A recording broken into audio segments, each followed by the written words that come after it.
Gracias a Dios por quien Él es, porque el Dios que te creó no fue un Dios perverso, ni fue un Dios mezquino, ni nada por el estilo. Fue un Dios que te creó para amarte. Un Dios que no hay ápice de injusticia en Él.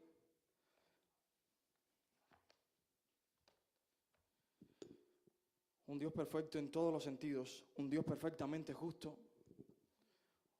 Un Dios amoroso.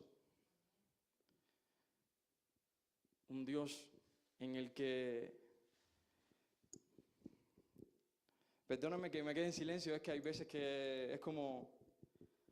¿Cómo describo a Dios, ¿Cómo describo a Dios? Pero bueno, vemos en la Biblia todos esos atributos y es importante no quedarnos solamente con el Dios de amor, que es el más famoso, por así decirlo. Las personas les encanta hablar del amor únicamente de Dios, pero se olvidan de que Dios es justo y por eso muchas veces malinterpretan lo que la palabra dice.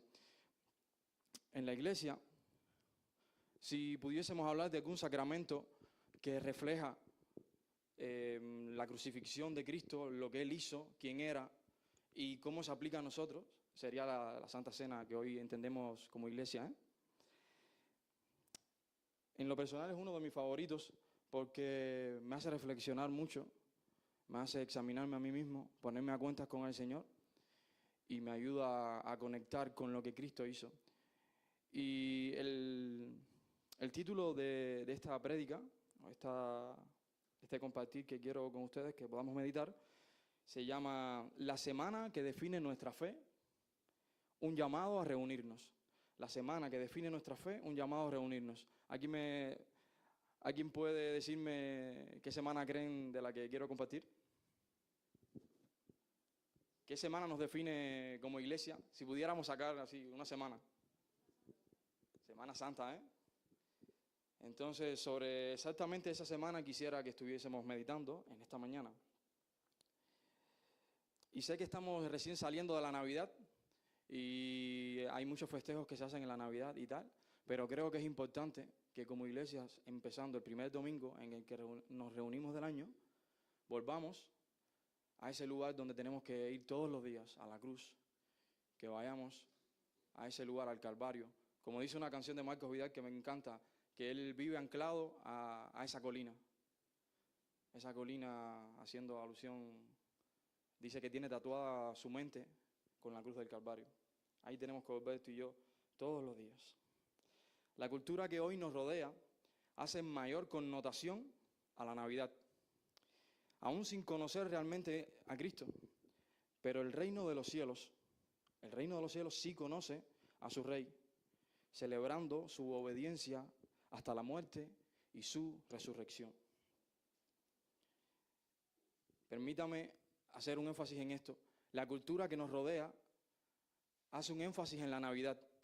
¿Se dan cuenta? Hay muchas luces y hacemos una serie de cosas para celebrar la Navidad.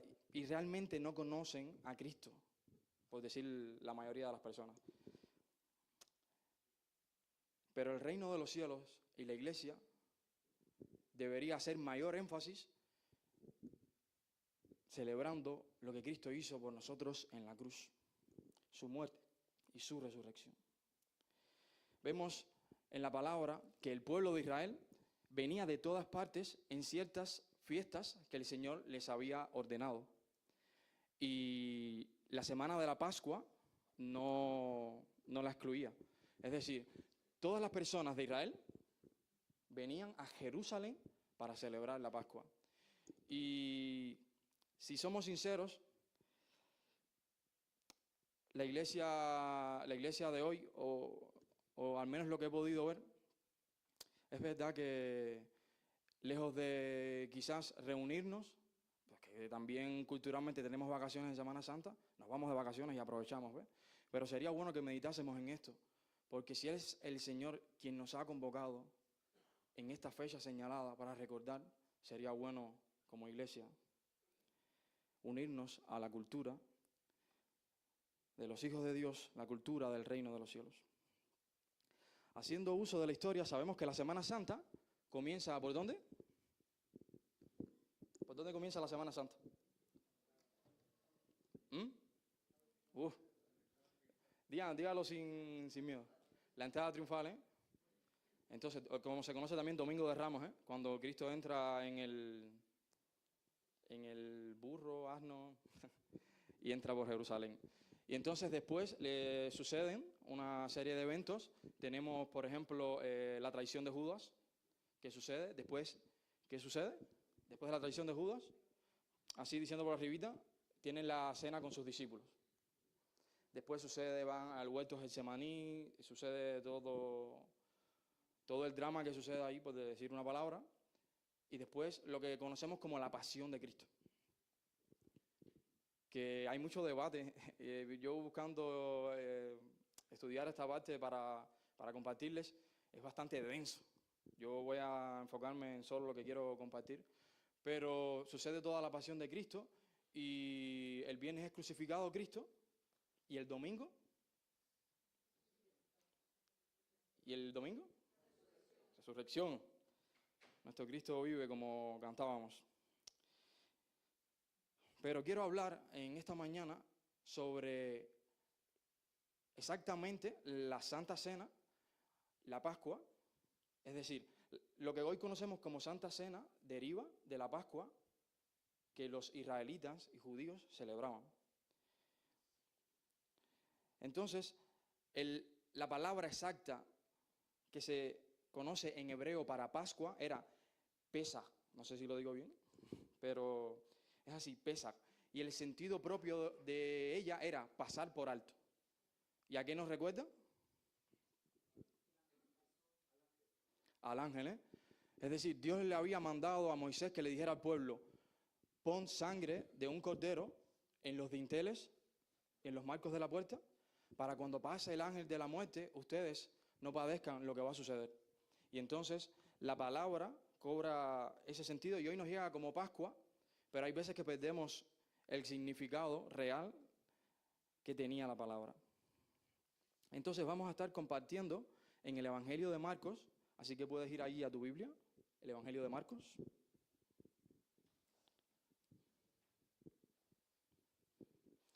Capítulo 14, del verso 12 al verso 26.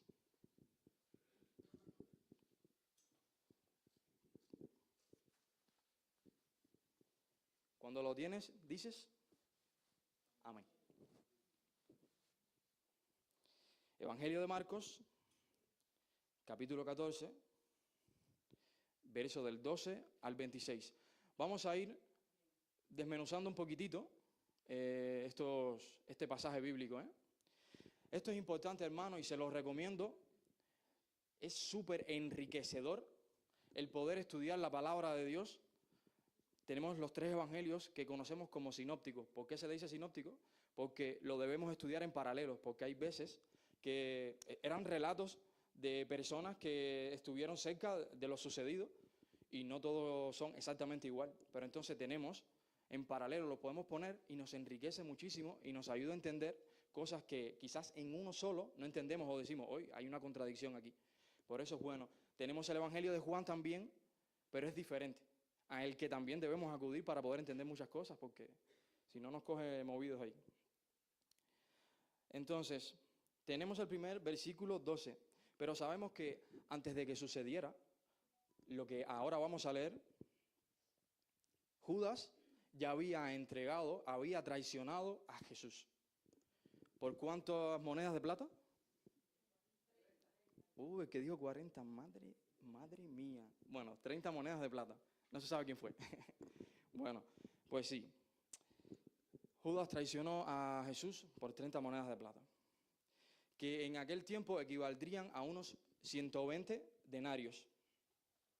Y resalta un poco el cómo en Marcos podemos ver anteriormente, en los versículos anteriores, cómo la mujer, que sabemos que era María, la hermana de Juan y Marta, había roto o usado, un frasco de alabastro que traía consigo un perfume carísimo de nardo puro.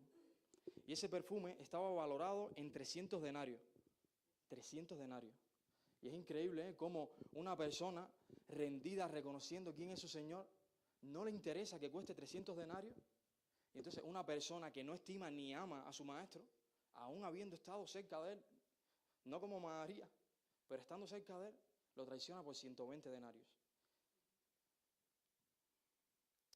Que Dios nos libre de ser infieles al Señor y que nos ayude a mantenernos fieles y santos para Él. Entonces vemos que los fariseos también, en los versículos precedentes, vemos que los escribas y fariseos se habían propuesto engañar a Jesús de alguna manera para matarle. Querían matar a Cristo, pero se dijeron entre ellos, no lo vamos a hacer en la temporada de la Pascua, para no crear un alboroto, para no crear un tumulto, porque a Jesús lo tenían, bueno, ya había sucedido la entrada triunfal y lo tenían como un gran maestro. Y dijeron, no lo vamos a hacer en esta fiesta. Pero, como bien decía nuestro hermano Fred, el Señor es soberano. Y ya se había decretado, una palabrita famosa, pero sí, ya se había decretado el hecho de que Cristo moriría en la Pascua, porque representaba al Cordero de Dios. Todos los corderos que vemos en el Antiguo Testamento eran sombras de Cristo. Cristo era el verdadero Cordero. Y vemos así que la traición de Judas cambia por completo lo que querían hacer los fariseos y los escribas. Bueno, ya que este nos los está poniendo en bandeja de plata, pues vamos a aprovechar el momento. Entonces, vamos a leer el verso 12. Dice, el primer día de la fiesta de los panes sin levadura, cuando se sacrificaban el cordero de la Pascua, sus discípulos le dijeron, ¿dónde quieres que vayamos a preparar para que comas la Pascua? El primer día de la fiesta de los panes sin levadura. Tenemos que entender, hermanos, que no podemos obviar el hecho de que todo lo que sucede en la Biblia, tanto en el Antiguo como en el Nuevo Testamento, está relacionado e indesligablemente de la cultura. De la cultura, la manera en que hacían las cosas, y lo necesitamos. Necesitamos, cuando escudriñamos, buscar estos elementos, estos datos, para poder entender muchas cosas. Sabemos que en la Biblia la levadura simbolizaba la hipocresía, lo adulterado, simbolizaba el pecado. Vemos que el apóstol Pablo dice a la iglesia de Corintios, limpiaos pues de la vieja levadura, para que seáis nueva masa, sin levadura como sois, porque nuestra Pascua, que es Cristo, ya fue sacrificada por nosotros. Así que celebremos la fiesta, no con la vieja levadura, ni con la levadura de malicia y de maldad, sino con panes sin levadura, de sinceridad y verdad. Entonces vamos teniendo una idea de qué era lo que representaba la levadura y cómo se aplica en el entendimiento. También podemos ver cómo en la fiesta judía, el primer día lo que se hacía era sacrificar el cordero, que después lo iban a comer, eso lo vamos a ver más adelante, pero vemos cómo incluso en esto Dios estaba diseñando un orden para el entendimiento, un orden de prioridad en cuanto a que el primer día se inmolaba el cordero, representando así el acto de salvación de Dios. El primer día se inmolaba el cordero y representaba el acto de salvación de Dios. Y luego los otros 6 días tenían que estar comiendo pan sin levadura también, que podemos entenderlo como la santificación del cristiano hasta la venida del Señor. Ahora, leyendo este primer versículo, debemos ir a Éxodo. Éxodo.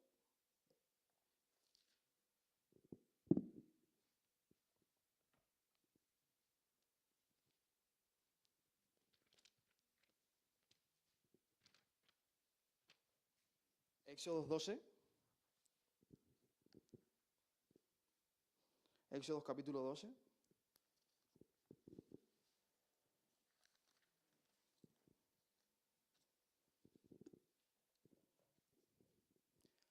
Éxodo capítulo 12, vamos a leer del verso 1 al 20. ¿Por qué? Porque para entrar aquí, hermanos, necesitamos ver cuándo fue que se instauró la Pascua. Y así entendemos un poco lo que iba a suceder entre Cristo y sus discípulos. Entonces lo voy a leer. Estemos atentos, por favor, a los detalles. Dice, el Señor habló a Moisés y a Aarón en la tierra de Egipto diciendo, este mes será para vosotros el principio de los meses, será el primer mes del año para vosotros. Hablad a toda la congregación de Israel diciendo, el día 10 de este mes cada uno tomará para sí un cordero según sus casas paternas, un cordero para cada casa. Mas si la casa es muy pequeña para un cordero, entonces él y el vecino más cercano a su casa tomarán uno según el número de personas, conforme a lo que cada persona coma. Dividiréis el cordero será un macho sin defecto, de un año.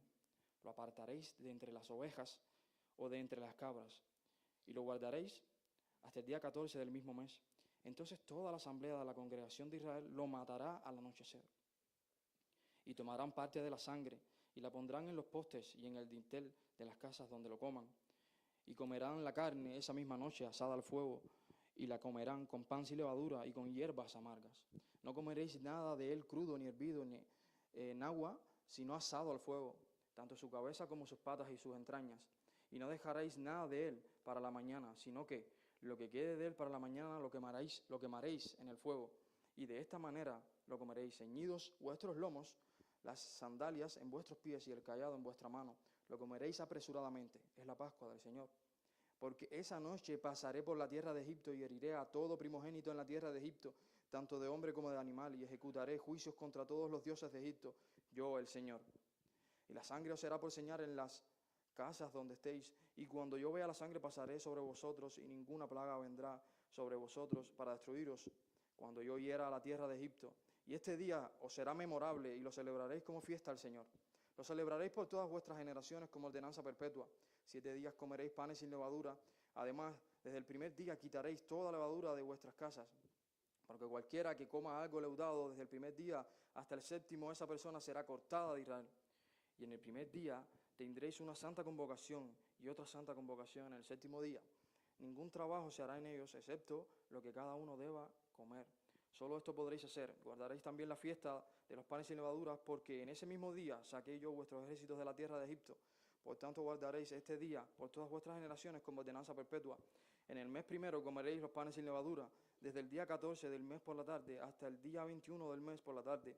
Por 7 días no habrá levadura en vuestras casas, porque cualquiera que coma algo leudado, esa persona será cortada de la congregación de Israel, ya sea extranjero o nativo del país.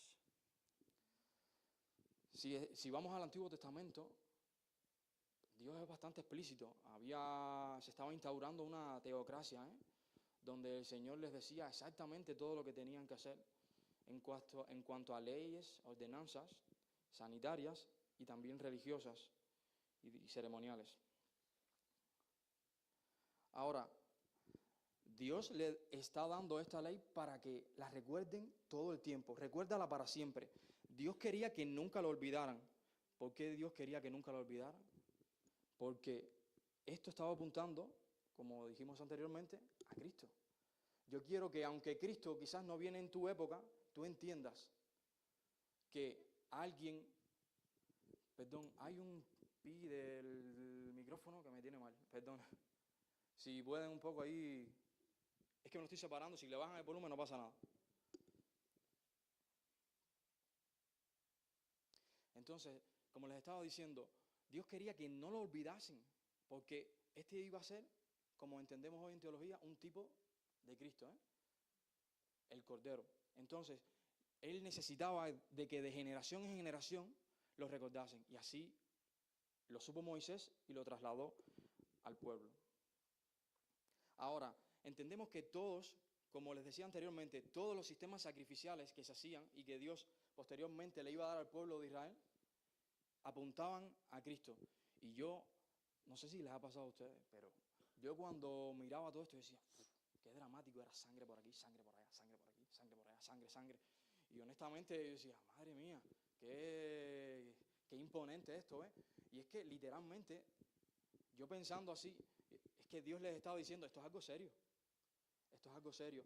Y entendemos en la Biblia que decía que en la sangre estaba la vida del animal. Por eso Dios le prohíbe al pueblo de Israel, no comáis nada con sangre, porque en la sangre está la vida del animal. Entonces, ahora, una vida por un alma. El pueblo de Israel, Dios constantemente les estaba haciendo saber de que tiene que morir. Ellos preparaban 4 días de antelación. Un cordero. El cordero era una oveja de un añito. Ya después de un año se le llamaba cordero. Y entonces, cordero al revés, sí. Antes del año se le llamaba cordero. Entonces tenía que ser un cordero así, perfecto, sin mancha alguna, 4 días revisándolo, preparándolo. Y así Cristo, nuestro Señor y Salvador, perfecto, sin mancha ninguna, realizó el sacrificio perfecto. Y el pueblo de Israel tenía que entender esto, de que su maldad, el hecho de que Dios te salve, como no salvó a los egipcios, no se trata de que tú seas mejor que ellos.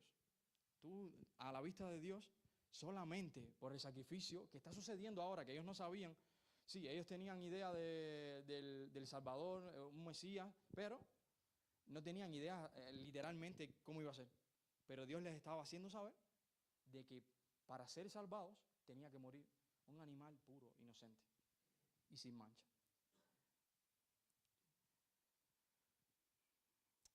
Luego Moisés hizo conforme a la instrucción que Dios le dio y les dice al pueblo de Israel, cojan con un manojo de hisopo. Hisopo, no sé si les viene a la mente, yo cuando lo leí decía, coge con un manojo de hisopo, una vez que hayan sacrificado el cordero, esa sangre vas a pintar el dintel y los postes de donde se va a comer el cordero. ¿Y qué es lo que sucede? Yo cuando leo esto, no pude evitar, vino a mi mente el Salmo 51 de David, cuando dice, límpiame con hisopo y seré más blanco que la nieve, le dice arrepentido al Señor. Y el hisopo eran unas plantas como violetas así, medicinales, se utilizaban muchísimo, por ejemplo, para limpiezas rituales, ceremoniales, para limpiar a leprosos y tal. Pero creo que es una buena aplicación este entendimiento, como David decía, límpiame con hisopo y seré más blanco que la nieve. Y venía a mi mente así, es como, Señor, límpiame con tu sangre, porque tu sangre verdaderamente es la que puede limpiarme de mi maldad. Y por eso vemos, si no me equivoco, creo que es en hebreo, pero no recuerdo bien, pero que habla sobre que la sangre de los machos cabríos no podía limpiar nada, eran simplemente sombras y apuntaban al único Cordero Redentor que sí podía limpiarnos y que daría su vida por nosotros. Gloria sea al nombre del Señor por su sacrificio. Entonces, ahora, teniendo todos estos detalles en mente, leamos los siguientes versos del 13 al 16. Estamos en Marcos, recordemos. Versos 13 al 16, dice, y envió 2 de sus discípulos y les dijo, id a la ciudad y os saldrá al encuentro un hombre que lleva un cántaro de agua, seguidle. Y donde entrare, decid al Señor de la casa, el maestro dice, ¿dónde está el aposento donde he de comer la Pascua con mis discípulos?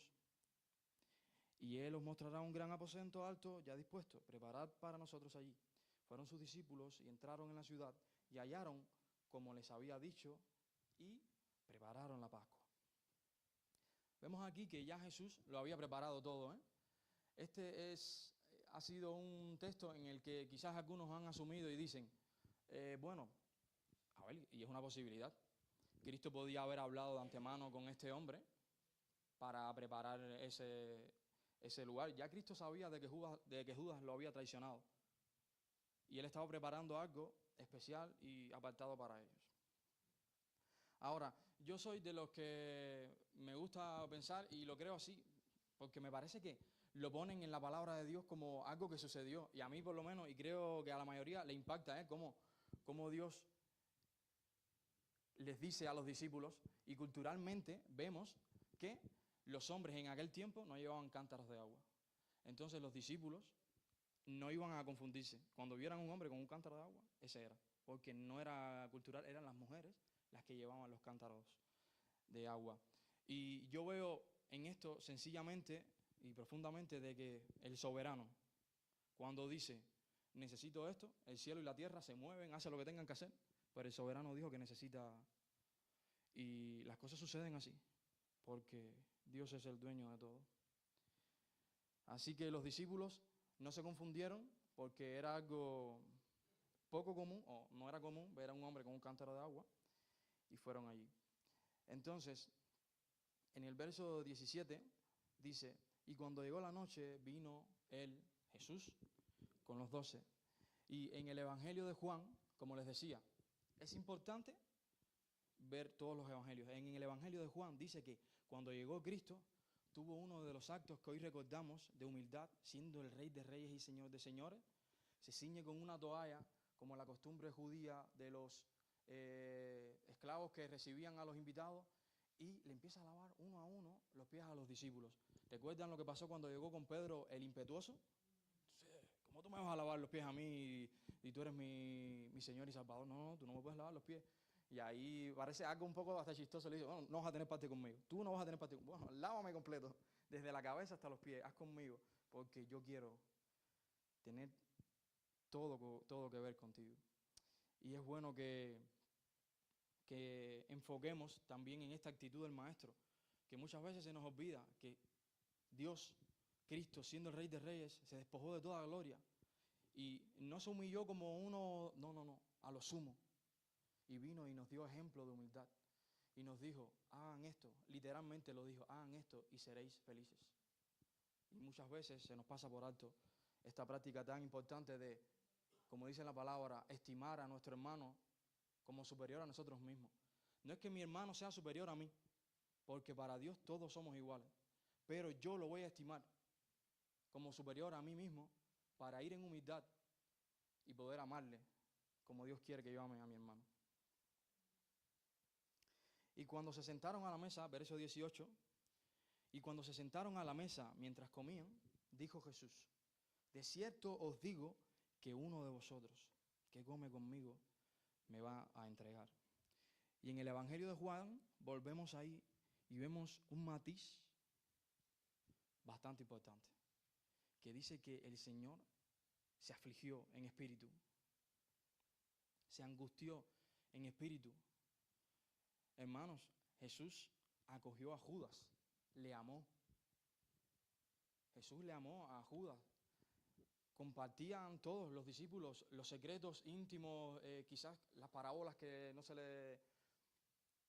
le decían a las personas, no les decían el significado. Dios lo tenía con su círculo íntimo. Él andaba, había visto las maravillas y Cristo le amó. Y dice que se angustió en espíritu al decir esto, demostrando así su pesar.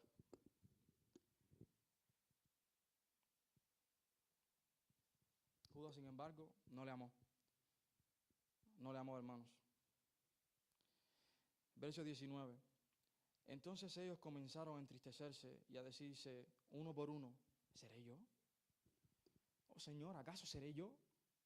Y en el texto original podemos ver también que la palabra para decir que ellos se entristecieron es una palabra más profunda que se entristecieron. No, dice que se conmovieron. ¿Cómo tú? ¿Cómo yo voy a ser capaz? Ellos no sabían quién iba a traicionar al Señor. Dice, ¿cómo yo voy a ser capaz? Es que no sé quién es, seré yo. Y se estremecieron por dentro de pensar de que ellos podrían ser los que traicionarían al Señor.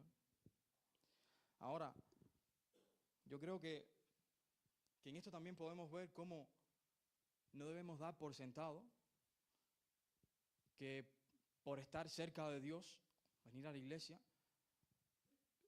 somos fieles a Dios o hacemos las cosas como debemos hacer. Deberíamos como cuestionarnos un poco, Señor, delante de ti, te pregunto, ¿cómo estoy?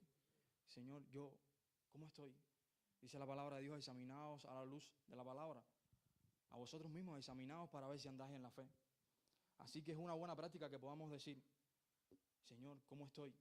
Ahí, con la palabra de Dios que te confronte. Porque muchas veces andamos conforme a lo que entendemos que está bien. Y la palabra de Dios es la que viene a taladrarnos, a confrontarnos y a decirnos por dónde debemos andar. Dice la palabra que tenga cuidado el que crea estar firme y no caiga, ¿eh? Así que agarrémonos del Señor y creo que sería bueno también, como los discípulos, preguntarnos muchas veces dónde estamos. Entonces vamos a leer en el verso 20 y 21. Dice, él respondiendo les dijo, es uno de los 12 el que moja conmigo en el plato. A la verdad del Hijo del Hombre va según está escrito de él. Ay de aquel hombre por quien el Hijo del Hombre es entregado. Bueno le fuera a ese hombre no haber nacido. Este pasaje, la identidad de Judas, quién es y cómo Dios orquesta todo soberanamente para que suceda lo que él ya había planeado, ha sido tema de discusión y de malas interpretaciones también. Pero al final de cuentas, usted tiene que entender, hermano, de que Dios nos ha dado una libre voluntad para hacer todo aquello que queremos hacer. Ahora, Dios es soberano sobre todo. No cae en una hoja de un árbol sin que Dios así lo haya dispuesto. Pero Judas dispuso en su corazón traicionar a Cristo. Él de su propia libertad hizo lo que quería hacer. Y por eso Cristo dice, era mejor no haber nacido. Era mejor que no hubiese nacido. Como quizás pensamos y decimos, oye, era mejor que no hubiese nacido Hitler, con todo el daño que hizo y tantas personas que han hecho daño. Es una expresión. Era mejor que no hubiese nacido que entregar al Hijo de Dios. Ahora, necesitamos saber un poco sobre la costumbre judía para saber y entender lo que estaba sucediendo aquí. Existían varios momentos donde se mojaba el pan, pero no era como tú y yo pensamos. Recordad que esto que estaba sucediendo aquí era referente a la Pascua. No era como estamos aquí de fiesta, vamos a mojarnos y comer. No, no era así. Era un momento donde incluso cuando leímos, vemos que Dios le dice, con tu cayado en la mano, ceñido, con las sandalias puestas, porque ya el Señor les iba a dar la libertad. Y entonces era un momento donde ellos comían ciertas cosas que les recordaban lo amargo de la esclavitud y lo dulce de la liberación que Dios les daba. Entonces, se mojaba el pan sin levadura o utilizan perejil y apio también, al inicio en agua salada para recordar las lágrimas o en vinagre simbolizando el sudor. Ese era un momento al inicio de la ceremonia donde ellos mojaban el pan. Recordar que el pan era como tostado, era un pan sin levadura. A mitad de la ceremonia se mojaba en lo que se conoce charoset, una mezcla dulce, y se comía con hierbas amargas para experimentar esto que les estaba diciendo. Lo amargo de la esclavitud y lo dulce de la redención del Señor que les estaba dando libertad.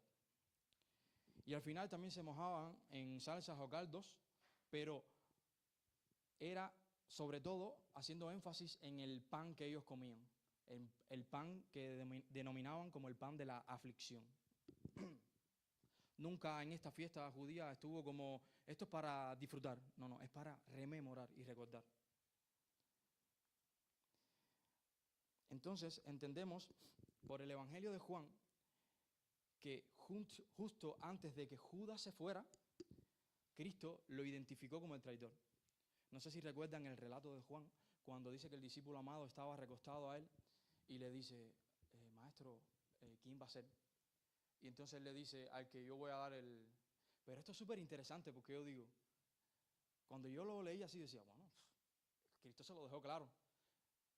Ahora, hay algo cultural en ese momento y es que cuando el anfitrión de la cena daba un bocado a una persona, esa persona era estimada como un invitado muy especial y era un acto de honor. Entonces Cristo en este momento le da eso, pero no solamente eso, sino que le dice también, lo que debas hacer, hazlo ya. Y ahí dice la propia palabra de que los discípulos se confundieron y decían, bueno, ¿será que lo mandó a comprar algo, a darle dinero a los pobres? Y entonces se confundieron, ahí era como, espérate, ¿es él o no es él? Está dando está haciendo un gesto de que él es el invitado especial, de que es amado. Era un gesto íntimo, hermano, que no era desde la hipocresía del Señor. Y eso, cuando lo pensamos y nos traspolamos a ese momento, era un momento en el que, por eso Cristo se afligió, porque tú eres mi íntimo y me traicionas. Pero Judas dice que tomó y se fue. En el pasaje dice que Satanás entró en él. Sabemos que él se había dispuesto. Es decir, no le interesó. Fue tanto la maldad que rendía al reino de las tinieblas de tal manera que con ese bocado no le importó, salió y fue a entregar al Señor. Ahora entendemos por el Evangelio de Juan entonces que cuando Cristo estaba instituyendo la Santa Cena como hoy la conocemos, Judas no estaba. Entonces tenemos 11 discípulos ahí. Entonces en el verso 22 dice, y mientras comían, Jesús tomó pan y bendijo, y lo partió y les dio, diciendo, tomad, esto es mi cuerpo. Y tomando la copa y habiendo dado gracias les dio, y bebieron de ella todos, y les dijo, esto es mi sangre del nuevo pacto, que por muchos es derramada. De cierto os digo que no beberé más del fruto de la vid hasta aquel día en que lo beba nuevo en el reino de Dios. Y es interesante pensar que esto era una ceremonia que se llevaba a cabo en el marco familiar. Y Jesús estaba con sus discípulos ahí. Y podemos entender de que Cristo estaba instaurando la familia de la fe. Por eso es importante entender que la Santa Cena no es algo que debamos hacer particularmente. Como, bueno, estoy en mi casa, quiero tomar la Santa Cena, quiero recordar esto. No, hermano. Dios no la instituyó, Cristo no la instituyó de esta manera. Cristo instituyó la Santa Cena para que estuviésemos juntos en familia, como iglesia, de forma corporativa, como una familia, como un cuerpo en Cristo. Ahora, pónganse un poco en situación. Imaginen el impacto que estaba sucediendo en los discípulos. Cristo le acaba de decir, este es mi cuerpo y esta es mi sangre. Ellos eran judíos, eran personas del pueblo de Israel que sabían cómo era la costumbre y lo que Dios había ordenado. Y ahora Cristo le cambia todo. Y en vez de ahora ser el pan del duelo, no, este es mi cuerpo, que por vosotros es partido. Ahora, vemos en el Evangelio de Juan que no sería la primera vez que ellos iban a escuchar a Cristo hablar de este es mi cuerpo o yo soy el pan. Recuerda, yo soy el pan de vida.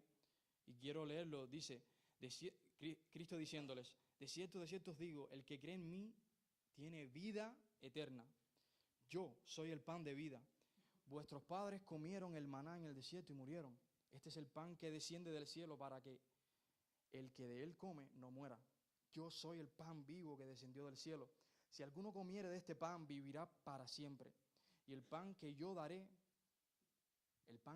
es mi carne, la cual yo daré por la vida del mundo. Entonces los judíos contendían entre sí diciendo, ¿cómo puede éste darnos a comer su carne? Jesús le dijo, de cierto os digo, si no coméis la carne del Hijo del Hombre y bebéis su sangre, no tenéis vida en vosotros. El que come mi carne y bebe mi sangre tiene vida eterna, y yo le resucitaré en el día postrero, porque mi carne es verdadera comida y mi sangre es verdadera bebida. El que come mi carne y bebe mi sangre, en mí permanece y yo en él. Como me envió el Padre viviente y yo vivo por el Padre, asimismo el que me come, él también vivirá en mí.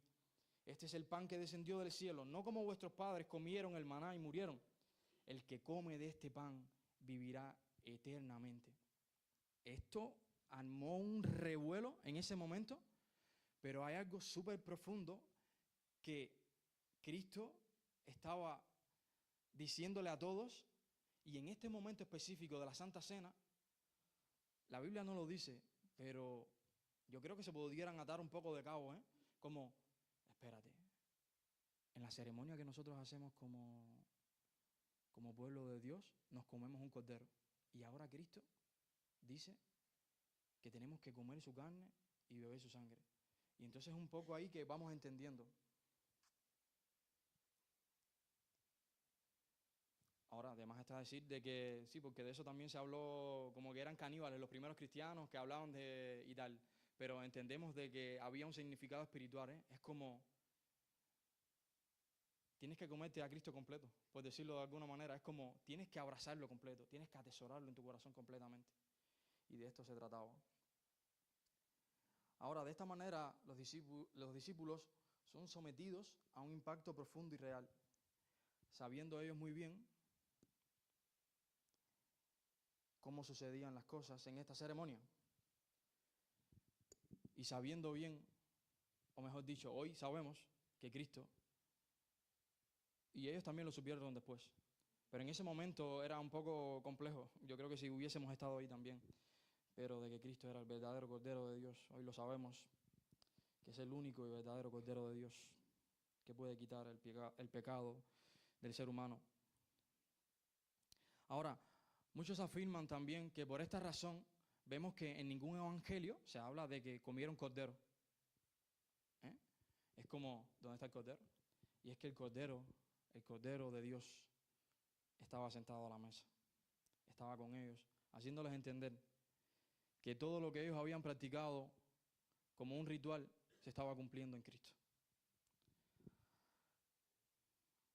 Dice el verso 25, de cierto os digo que no beberé más el fruto de la vid hasta aquel día que lo beba de nuevo en el reino de Dios. Y esto sí me estalló la cabeza porque no lo sabía, yo no lo sabía. Y es que en el ceder, que es la palabra que se utiliza para esa ceremonia, los judíos utilizan 4 copas, se beben 4 copas en el momento, 4 copas de vino. Entonces, tenemos la primera copa, que es copa de santificación. Kiddush es el nombre, no sé, ya te digo, las pronunciaciones que salen en griego, por favor, o hebreo. Sí, hebreo. Entonces, la primera copa es la copa de santificación que introducía la celebración. Tenemos la segunda copa, copa del juicio, narración, donde tenían como costumbre que los pequeños de la casa preguntaban al cabeza de hogar, ¿por qué este día es diferente a los demás? Y eso hoy en día también lo hacen los judíos todavía, porque siguen celebrando la Pascua de esta manera. Y entonces empezaban a relatar el por qué, de dónde Dios los había sacado, porque todo se trataba de eso, de lo que Dios había hecho en aquel entonces en Egipto. Y tenemos la tercera copa, que es copa de la redención. Y en este caso, cuando Cristo le dice, bebed de esta copa, sería la tercera copa. Porque les dice, de cierto os digo que no beberé más el fruto de la vid. Y estudiosos han concluido en esto, es inevitable entender esto que estaba sucediendo aquí. La copa de la redención le dice, bebed de esta copa, esta es mi sangre.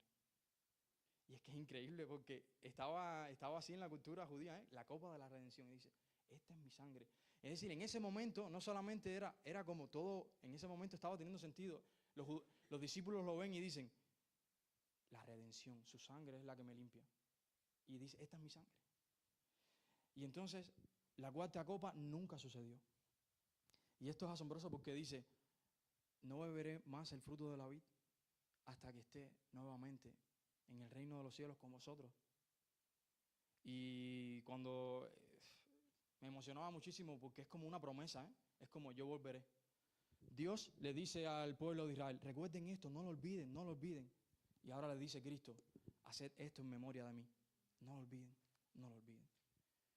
Y quizás pasó mucho tiempo de cuando se puso la Pascua en el Antiguo Testamento a Cristo. Quizás, como dice Pedro, algunos lo tienen por tardanza, que el Señor va a volver, pero el Señor va a regresar. Y vamos a disfrutar con Él esa cuarta copa. Que la cuarta copa es de alabanza y consumación.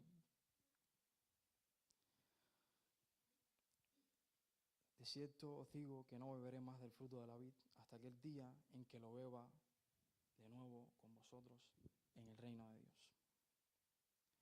Cuando hubieron cantado el himno, salieron al monte de los olivos. El himno al que se refiere era los salmos del 113 al 118. Y esto ahora mismo es para que nos dé unas cachetadas y nos golpee un poco el hecho de que lo recitaban de memoria.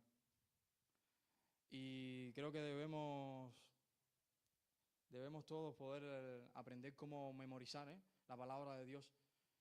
Como dice en el Salmo 119, como que tu ley medito de día y de noche, en tu ley medito de día y de noche. Y es así, por eso cuando viene el engaño o cuando viene una falsa doctrina o cuando viene alguien a decirte, a pintarte pajaritos o algo así, tú dices, como Cristo dijo, escrito está. ¿Por qué? Porque tu mente está llena, ha sido renovada por medio del entendimiento de la palabra de Dios. Ahora, hermano, entendiendo hoy esto y meditando en la muerte y resurrección de Cristo, quisiera que pudiéramos anhelar en esa fecha donde conmemoramos esto, que podamos anhelar el estar juntos como iglesia. Y si la expresión me lo permite, incluso un poco más que en Navidad. Porque es verdaderamente la semana que nos define todo el plan de Dios, el sacrificio de Cristo, y cómo tú y yo somos beneficiados sin merecerlo. Y todo el Señor lo hizo por amor. Oremos. Oh Señor, gracias por tu sacrificio en la cruz, cargando mi juicio sobre ti, Señor, cargando nuestro juicio sobre ti, cargando el infierno sobre ti. Perdónanos, ayúdanos a perdonar y amar de corazón y en verdad. Te rogamos que tú seas nuestro alimento cada día, que arda fuertemente en nosotros, en nuestros corazones, el anhelo de estar juntos como iglesia, recordándote como tú dijiste, haced esto en memoria de mí. Que entendamos y podamos discernir correctamente el alto precio que pagaste por nosotros, amándonos hasta el final. Ayúdanos a no fallarte, oh Dios. Ayúdanos a buscar tu guía en todo lo que hacemos como cristianos y juntos como iglesia. Descansamos en tu amor, en tu misericordia y en tu soberanía sobre todo lo que sucede, oh Dios. Te lo pedimos, oh Señor, en el santo nombre de Cristo, Señor, y por todos sus méritos, oh Dios. En el nombre de Jesús. Amén. Dios te bendiga, iglesia.